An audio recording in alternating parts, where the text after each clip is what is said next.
Hi friends, నా పేరు నాని. నేను ఈరోజు నా ఛానల్లో ఫస్ట్ వీడియో చేస్తున్నాను. అలాగే ఫస్ట్ వీడియో అవ్వచ్చు, కాకపోతే నేను మంచి పాయింట్ అయితే మీకు చెప్తున్నాను. అల్లు అర్జున్ గారి గురించి మాట్లాడతాను. పుష్ప 2 సినిమా రిలీజ్ అవుతుంది కనుక ప్రజెంట్ వచ్చిన చాలా రూమర్స్లో అలాగే అల్లు అర్జున్ గారు మాట్లాడుతున్న కొన్ని, అంటే ఒకప్పుడు మెగా ఫ్యామిలీ సపోర్ట్ లేకుండా అల్లు అర్జున్ గారు ఈ స్థాయికి వచ్చారని మీరు అనుకుంటున్నారా? మీరు ఏమనుకుంటున్నారు కామెంట్ సెక్షన్లో తెలియజేయండి. నేను ఒక విషయం చెప్తున్నాను మీకు. నేను అల్లు అర్జున్ గారు ఒకప్పుడు బాగా ఇష్టపడే వ్యక్తిని నేను. కాకపోతే జూలై సినిమా ఆడియో ఫంక్షన్లో త్రివిక్రమ్ గారు అలా అల్లు అర్జున్ గారు ఆ ఆడియో ఫంక్షన్ పవన్ కళ్యాణ్ గారిని గెస్ట్గా పిలిచారు. గెస్ట్గా పిలిచినప్పుడు నేను ఒక అభిమానిగా, అంటే అల్లు అర్జున్ గారికి అభిమానిగా నేను టీవీ ముందు కూర్చొని, అంటే అల్లు అర్జున్ గురించి ఏం చెప్తారు విందామని చెప్పేసి నేను పూర్తిగా మొత్తం ఆ షో చూస్తున్నాను. చూస్తూ ఉంటే ప్రతి ఒక్కరు కూడా పవన్ కళ్యాణ్ గారి గురించి మాట్లాడేవారు. అంటే అల్లు అర్జున్ గారు రాకముందు ప్రతి ఒక్కరు కూడా పవన్ కళ్యాణ్ గారి గురించి మాట్లాడేవారు. ఏంటి అల్లు అర్జున్ది చూస్తే మొత్తం ఫంక్షన్ మొత్తం పవన్ కళ్యాణ్ గారు ఫంక్షన్లో జరుగుతుంది, ఈ షో మొత్తం ఏంటి అని నేను ఆ రోజు ఆలోచించాను.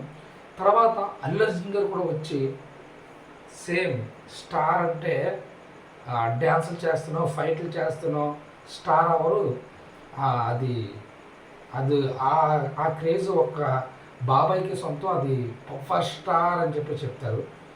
అంటే అక్కడ వరకు మన మెగా ఫ్యామిలీని లీడ్ చేసుకున్న అల్లు అర్జున్ ఈరోజు నేను ఇంత స్థాయికి రావడానికి కారణం మా తాత అల్లు రామలింగయ్య, తర్వాత సుకుమార్ అని చెప్పేసి చెప్తాడు. ముందు నీకు ఫ్యాన్ బేస్ ఏర్పడైందంటే గంగోత్రి సినిమాలో నిన్ను చూసి గంగోత్రి సినిమా చూడలేదు.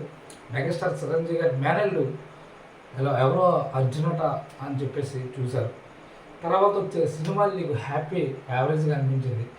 ముందు నువ్వు మెగాస్టార్ మెగా అభిమానుల్ని ఓన్ చేసుకొని తర్వాత ఇండివిజువల్గా నీకు అలా వైకుంఠపురం సినిమా హిట్ అవ్వగానే అది కొద్దిగా హిందీలో ఎక్కువ కలెక్షన్స్ రావడం వచ్చిన తర్వాత నువ్వు పూర్తి స్థాయిలో లాస్ట్కి అలా వైకుంఠపురంలో కూడా నువ్వు మెగాస్టార్ చిరంజీవి గారిని అయితే వాడుకున్నావు. అది గుర్తుంచుకో. అంటే ఆయన సాంగ్ పెట్టి లాస్ట్కి బాస్ సాంగ్ లేకపోతే ఎలాగా అని చెప్పేసి నువ్వు అన్నావు కదా, అది ఇప్పుడు కనిపించట్లేదేమని నేను అడుగుతున్నాను. ఇంకేం కాదు, ఇది ప్రతి ఒక్కరు అర్థం చేసుకోవాలి. మెగా ఫ్యామిలీ లేకుండా అల్లు అర్జున్ లేడు.